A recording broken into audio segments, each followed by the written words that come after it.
नमस्कार दोस्तों।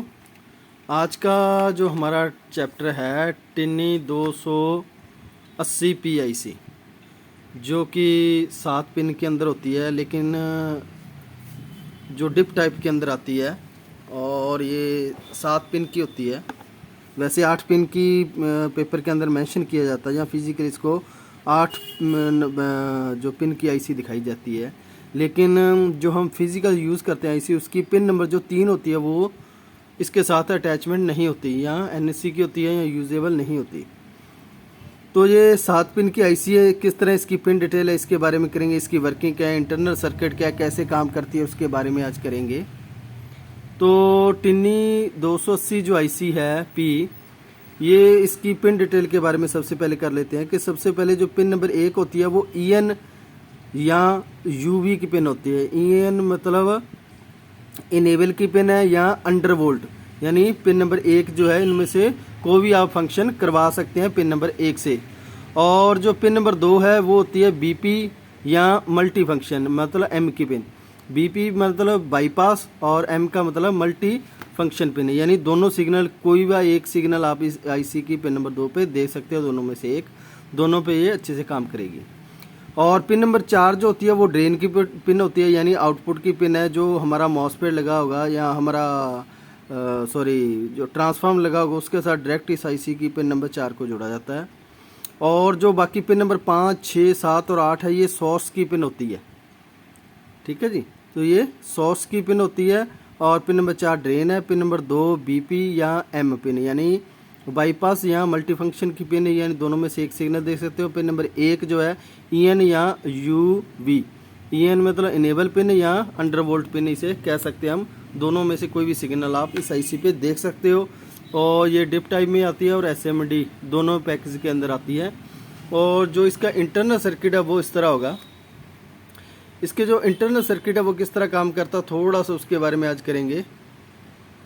तो ये देखिए, अब जो है मैंने आपको पिन नंबर 1 बताई है, ये बाईपास की पिन है। पिन नंबर 1 बाईपास या मल्टी फंक्शन। तो बाईपास मल्टी फंक्शन ये होता है कि इसके अंदर एक रेगुलेटर लगा होता है 5.85, यानी रेगुलेटर लगा होता है, जो कि इसको जो हमारे ड्रेन के जो आउटपुट वोल्ट होते हैं वो यही इसी रेगुलेट से रेगुलेट होके जो हमारा बाईपास पिन होती है, अंडर वोल्ट या जो हमारा गेट बना होता है या बाईपास पिन बनी होती है, उस पर दिया जाता है ये बाईपास वाले वोल्ट और प्लस रेगुलेट वाले वोल्ट। अगर इसमें कोई भी फ्लैक्चुएशन होती है या कम ज़्यादा होती है या ओवरलोड होती है, तो इसी के माध्यम से इस सिस्टम को कंट्रोल किया जाता है, जो कि जो ये आउटपुट की पिन है जो इसके कंट्रोलिंग सेक्शन के जो मॉसफेट लगा है उसके ऊपर जाती है, जिससे ये मॉसफेट कंट्रोल किया जाता है। क्योंकि इसके अंदर एक मॉसफेट लगा हुआ है, इसीलिए इस पिन का नाम सोर्स और ड्रेन रखा जाता है। इंटरनल मॉसफेट काम करता है जो ये मॉसफेट लगा हुआ है।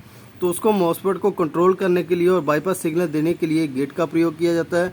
प्लस बाईपास सेक्शन एम्पलीफायर पूरा सेक्शन भी बनाया जाता है, ताकि वोल्ट में कोई भी फ्लैक्चुएशन हो, ओवरलोड हो या कोई शॉर्ट सर्किटिंग हो, तो उसी हिसाब से इस करंट को लिमिट को कंट्रोल करके इस गेट पे दिया जाता है और इसी गेट से इस कपलर को कंट्रोल किया जाता है। इसके अंदर S और N सिस्टम जो लगा होता है उसको कंट्रोल किया जाता है। ठीक है जी, तो इसको कंट्रोल करने के लिए यानी बाईपास पिन का प्रयोग किया जाता है। इस पिन के ऊपर एक PF लगा के आप इसको यूज़ कर सकते हैं। ग्राउंड के साथ इसका पिन यानी PF लगाया जाएगा बाईपास पिन के ऊपर। तो इसके अंदर ये सेक्शन बना हुआ, यानी इसके अंदर रेगुलेट सिस्टम बना है और इसके अंदर बाईपास कंट्रोल सेक्शन भी बना हुआ है, अंडर वोल्ट सिस्टम भी बना हुआ है, प्लस क्लॉक, यानी जो हमारी क्लॉक सिग्नल होता है उसको कंट्रोल करने के लिए, यानी अप डाउन की जो सिग्नल फ्रिक्वेंसी होती है उसको टाइमिंग और कंट्रोल करने के लिए इसके अंदर क्लॉक सिस्टम भी बना हुआ है। प्लस इसके अंदर जो है ओवरवर्ड फंक्शन या शटडाउन सिस्टम वो भी इसके अंदर प्रोटेक्शन के लिए बना होता है, जिससे कि अगर आउटपुट में कोई भी शॉर्ट सर्किट हो इसको शट डाउन किया जा सकता है। शट डाउन के लिए हम EV या इनेबल पिन या अंडर वोल्ट पिन का प्रयोग करते हैं। इस पिन के ऊपर एक वो ऑटो कपलर से नेगेटिव वोल्ट की सप्लाई दी जाती है। अगर इस पर नेगेटिव वोल्ट मिलती है तो पूरा सेक्शन शट डाउन हो जाता है। तो ये था इसका इंटरनल। अब इसका सर्किट किस तरह है, ये कैसे काम करता है, थोड़ा सा इसके बारे में कर लेते हैं हम। तो आप देख सकते हैं कि इसके लिए हमें क्या है, कैसे काम कर रहा है ये फंक्शन, इसके बारे में थोड़ा सा हम डिटेल कर लेते हैं।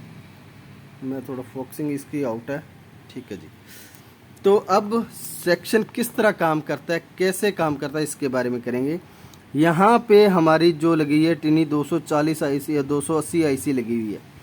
इसके ड्रेन को एक डायोड के द्वारा, ड्रेन को डायोड से पहले यानी डायोड को एक जो हमारा है कंट्रोलिंग डायोड है उसके साथ जोड़ा जाता है, प्लस इसको एक ट्रांसफार्मर जो लगा होता है, जो ऐसा मेन लगा होता है ट्रांसफार्मर स्विचिंग के लिए, तो उसके साथ इसकी ड्रेन पिन को डायरेक्टली जोड़ा जाता है।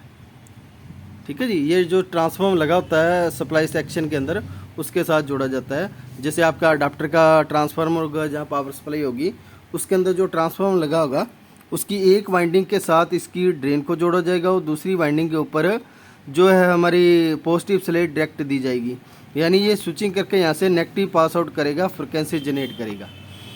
ठीक है, और पिन नंबर इनेबल पिन और अंडरवोल्ट पिन को एक ऑटो कपलर, जो मैंने बताया ये रही ऑटो कपलर के साथ इसको जोड़ा जाता है, और ऑटो कपलर की दूसरी पिन जो है वो ग्राउंड के साथ जुड़ी जाती है। मींस जब ऑटो पे सिग्नल आएगा ऑटो कपलर पे, यानी कोई भी ओवरवोल्ट या शॉर्ट सर्किट हो जाती है यहाँ पे, या कोई भी प्रॉब्लम आती है आउटपुट के अंदर, तो ऑटो कपलर में लगा हुआ ये डायोड ऑन होके इस ऑटो कपलर पे सिग्नल देगा, जिससे ये ऑटो कपलर ऑन होके नेगेटिव वोल्ट पास आउट कर देगा।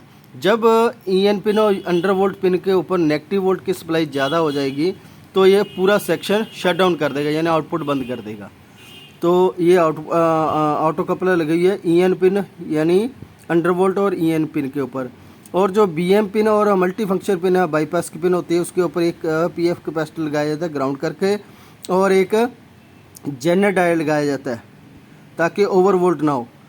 ठीक है, ये जेनर डायल लगाया जाता है। अगर जेनर डायल के लगाने का मतलब ये है कि इसके ऊपर जो सप्लाई रहे, जो हमारा ट्रांसफार्मर फिक्स आउटपुट दे रहा है हमें, तो वो इसकी पिन में बीपी पिन पे मिलता रहता है, बाईपास पिन पे। अगर ओवरलोड या कोई शॉर्ट सर्किट होता है तो सिस्टम को शट डाउन करवाने के लिए ये डायोड का प्रयोग किया गया है। और पिन नंबर जो सोर्स की पिन है तो इसको डायरेक्टली ग्राउंड किया जाता है, नेगेटिव सप्लाई के साथ जोड़ा जाता है, जो मेन 230 वोल्ट या 240 वोल्ट होते हैं उसके साथ जोड़ा जाता है।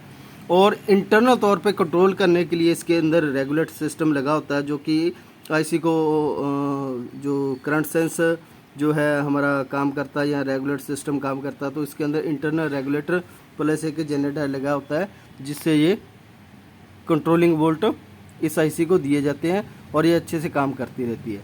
तो इस तरह ये आईसी काम करती है। इसकी टेस्टिंग मैंने पहले आईसी जो टिनी 268 आईसी करवाई थी उसके अंदर करवा चुका हूँ। अगर फिर भी आपको डाउट है तो टेस्टिंग के लिए मैं इसको आपको रिपीट कर देता हूँ किस तरह इसकी टेस्टिंग होगी। आपने सोर्स पिन और ड्रेन पिन सबसे पहले चेक करनी है मल्टीमीटर से। मल्टीमीटर की एक साइड पे वैल्यू आएगी, जैसे हमारे मॉसफेट की वैल्यू आती है। तो अगर वैल्यू एक साइड आ रही है तो आईसी ओके, अगर डबल साइड आ रही है तो आईसी ख़राब है। तो इसकी जो पिन नंबर 5, 6, 7, 8 इसी सभी पिन पे सेम वैल्यू आएगी। ड्रेन के ऊपर आप मल्टीमीटर जो है एक प्रोब फिक्स कर लेना और दूसरी प्रोब 5 से लेकर 8 पिन के अंदर लगाओगे। अगर वैल्यू नहीं आ रही तो प्रोब को चेंज कर लेना है। सिर्फ एक साइड वैल्यू आना चाहिए, अगर दोनों साइड आ रही है तो ख़राब है। अगर एक साइड वैल्यू आ रही है लगभग 600 के करीब करीब तो आईसी ओके है। तो इस तरह आप आईसी को चेक कर सकते हैं। तो ये इंटरनल सर्किट है इसका और ये डायग्राम है इसका, किस तरह ये फंक्शन काम करता है। और इसको जो है हमारा आउटपुट सेक्शन को आउटपुट जो सेक्शन बना हुआ है उसमें से कोई भी वोल्ट कंट्रोल करने के लिए या शॉर्ट सर्किट या ओवर वोल्ट या करंट सेंस को करने के लिए ऑटो कपलर का प्रयोग किया जाता है, जो PC 817 होती है उससे ही इस आईसी को कंट्रोल किया जाता है। जहाँ पे भी ये टिनी आईसी लगी होगी उसके ऊपर हमेशा के लिए ऑटो कपलर से ही सिग्नल दिया जाएगा हाई और लो के लिए, यानी ऑफ करवाने के लिए और ऑन करवाने के लिए। और ये ऑफलाइन स्विचर आईसी होती है, यानी इसको जब भी वोल्ट मिल जाएंगे तो ये आउटपुट देना शुरू कर देगी। अगर आउटपुट में कोई भी शॉर्ट सर्किट होता है तो ऑटो कपलर आईसी काम करके इस आईसी को शट डाउन करवा देती है। तो ये था आज का हमारा टॉपिक। अगर इसके बारे में और भी कोई डाउट रह गया हो, कोई और भी आपने किसी चीज़ के बारे में पूछना हो तो आप मुझे कमेंट कर सकते हैं। और नेक्स्ट चैप्टर जैसे हमारे पास कमेंट आए हुए हैं तो वो नेक्स्ट चैप्टर नेक्स्ट वीडियो के अंदर मैं करवा दूँगा आपको। अगर वीडियो अच्छी लगी हो लाइक शेयर और सब्सक्राइब जरूर करें। धन्यवाद जी।